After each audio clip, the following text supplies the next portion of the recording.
my name's Dobson and I'm here today with Monique and Dijk. We're going into Snap Fitness today to work on our DMA movement. We've chosen the deadlift.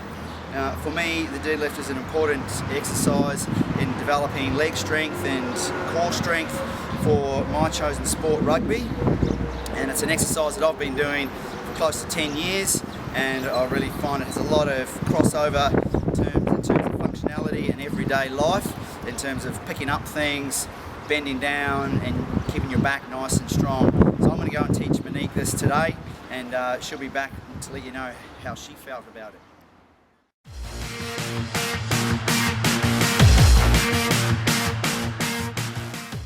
The experiential or subjective refers to the feelings derived from performing the lift, of which the reflection of will uncover more meaning. This will differ immensely from the perspective of a newcomer and that of an expert. Critical reflection often means questioning what we do and why we do it, which as a coach or teacher can be valuable in helping us become more skilled, says Telfer and Knowles. For me, a sense of strength and power comes from moving the dead weight from the ground. As the teacher, I was forced to think more about my actions during the movement and the sequence in which they occurred, the way it should feel as you move, and then I tried to transpose these same feelings onto Monique using verbal cues and descriptions. The deadlift is a gross, discrete and closed skill.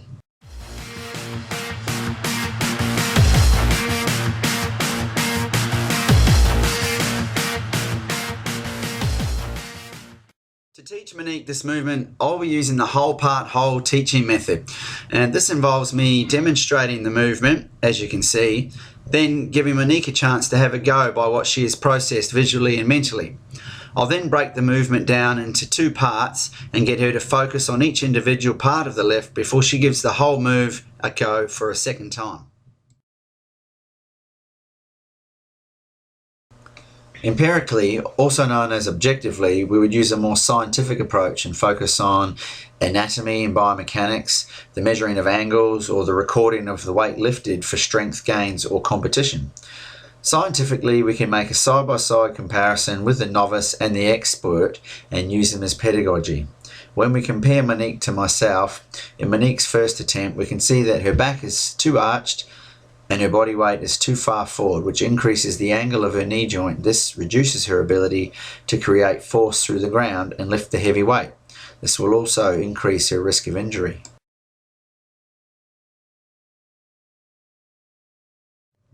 The Gangstered and Beveridge model for systematic observational strategy, or SOS, breaks the movement down into temporal phases. I've observed there are 3 phases to the deadlift. These include the setup phase, upward phase, and lockout phase.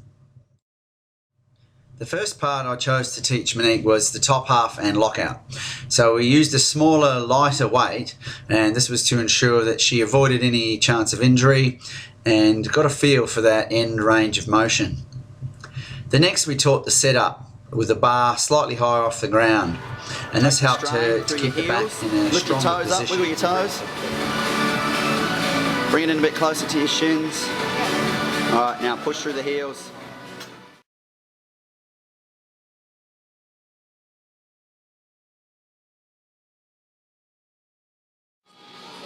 Keep it a little closer to your body, yeah, that's it. And really push your hips forward into the mirror. Breathe in, breathe out, nice and tall. Really come up nice and tall. Come up nice and tall, really squeeze your back. Oh, mate, legend, go again.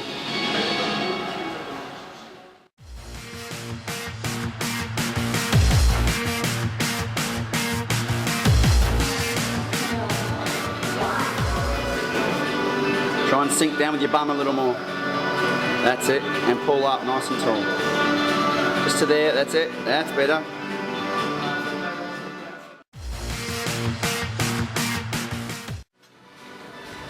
Pull nice and high.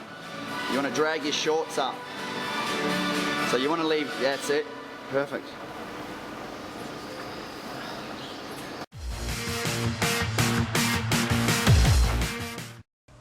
When we thought about the culture surrounding not only the deadlift but lifting weights in general, it was seen as more of a domain for men in the gym. For men, the deadlift was a display of strength and power, and in the gym this becomes very competitive, with males often trying to outdo each other to show they are stronger. As a female, entering into the gym arena can often feel intimidating. More recently, the stigma of weights making you bulky has been realised by women, and as a result, we are seeing more women embrace lifting as a part of their fitness training. Being a woman, I never really considered trying to learn a powerlift.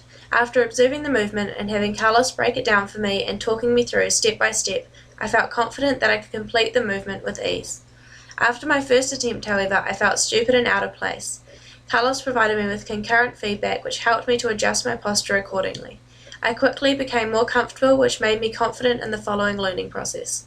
As someone who goes to the gym, I find that I will now be able to incorporate this movement into my everyday sessions to improve strength in my body.